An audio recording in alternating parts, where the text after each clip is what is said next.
Avant de commencer, je voulais simplement vous dire que toutes les informations que je pourrais vous donner dans cette vidéo ne dépendent que de mon expérience personnelle.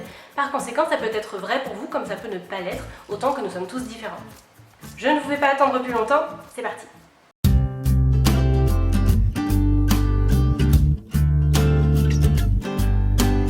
Comment trouver son style de dessin? Je crois que c'est une des questions que l'on me pose le plus en message privé ou encore pendant les lives, et je vais essayer d'y répondre un petit peu à ma manière aujourd'hui.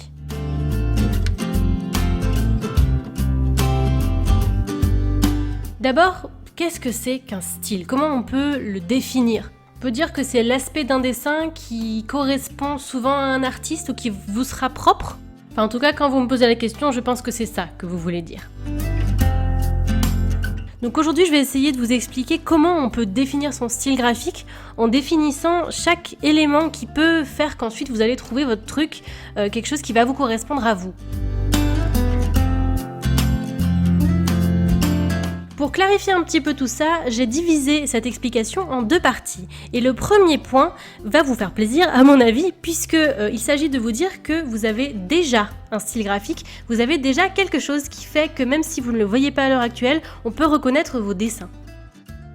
Et c'est ce que j'appelle, pour ma part, la patte. Enfin, je ne sais pas si ça s'appelle comme ça de manière générale, mais voilà, moi je l'appelle comme ça. En gros, c'est votre trait. C'est ce qui va faire que, peu importe ce que vous dessinez, quel sera le sujet que vous allez dessiner, on va pouvoir savoir que c'est vous qui l'avez fait.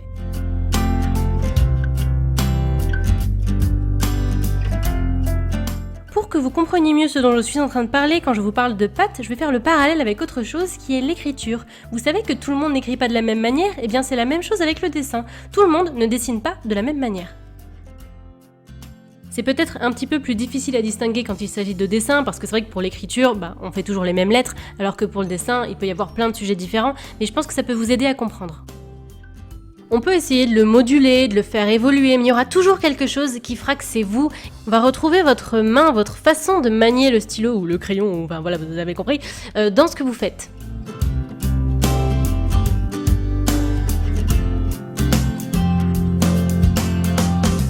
Second point, second paramètre qui va définir votre style graphique, ce seront vos inspirations, ce que vous aimez, vos préférences. Je m'explique, quand vous allez aller vous inspirer de quelque chose, ce sera quelque chose qui vous aura donné envie de le représenter, d'en faire un dessin, et donc c'est quelque chose qui vous aura probablement plu. Petite parenthèse sur le dessin d'anatomie, dessin d'observation, qui sont des choses utiles pour le côté technique, mais si on veut améliorer sa technique, c'est aussi quelque chose que l'on souhaite, donc ça fait également partie de notre style graphique, enfin de ce qui aura fait évoluer notre style graphique.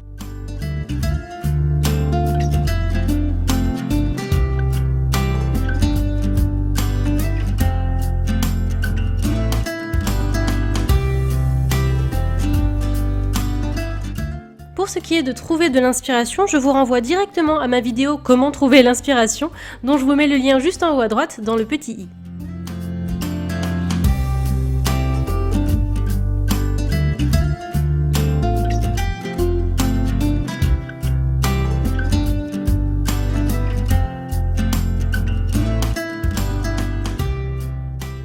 Alors maintenant, par quoi est-ce que souvent on peut reconnaître un style graphique? Ça peut passer par la couleur, les choix de couleurs qui sont du coup, comme je l'ai dit avant, dépendant de vos préférences, qui reviennent. Il peut y avoir des choix de mise en page aussi qui vous seront propres, la façon dont vous ferez les visages, les corps, le médium aussi que vous aimez utiliser le plus. Moi je sais que par exemple c'est l'aquarelle que j'adore. J'aime également les autres, mais c'est le médium qui me correspond le plus de tous, en tout cas à l'heure actuelle. Il y a également votre façon de procéder, les étapes par lesquelles vous allez passer pour réaliser votre illustration jusqu'à la fin. Enfin, ça peut passer par plein de choses, et je ne sais pas si vous l'avez remarqué, mais je précise souvent que c'est à l'heure actuelle, que c'est à un temps donné, parce qu'un style graphique est en constante évolution.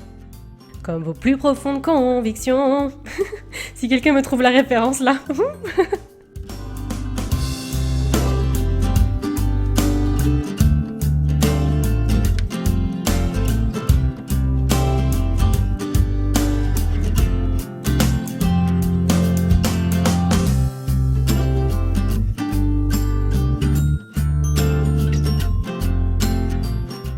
Et pour finir, je vous conseillerais vraiment de vous écouter. N'essayez pas de faire la même chose qu'un autre artiste parce que la personne a peut-être plus de succès mais essayez vraiment de vous écouter, de savoir ce que vous préférez et soyez honnête avec vous dans ce que vous aimez en fait. Et puis ces personnes-là, souvent elles réussissent parce qu'elles font ce qu'elles aiment et parce qu'elles sont elles-mêmes.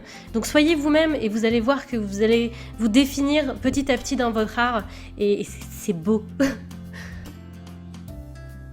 Quand je parle de faire la même chose, je parle de vouloir exactement avoir le même rendu et de ne pas reconnaître que ce qu'on fait est peut-être différent, mais aussi très bien. Ça n'empêche pas de s'en inspirer, bien évidemment.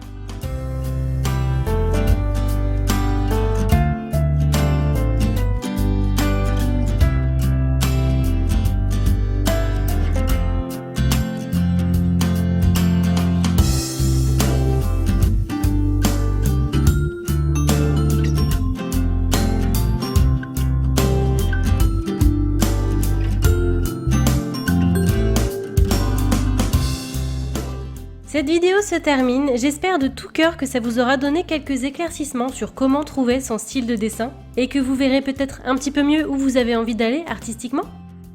Sur ce, je vous fais plein de bisous, n'hésitez pas à vous abonner à la chaîne si cette vidéo vous a plu, vous pouvez aussi laisser un petit commentaire pour me dire ce que vous en avez pensé et à la prochaine pour de nouvelles créations. Ciao!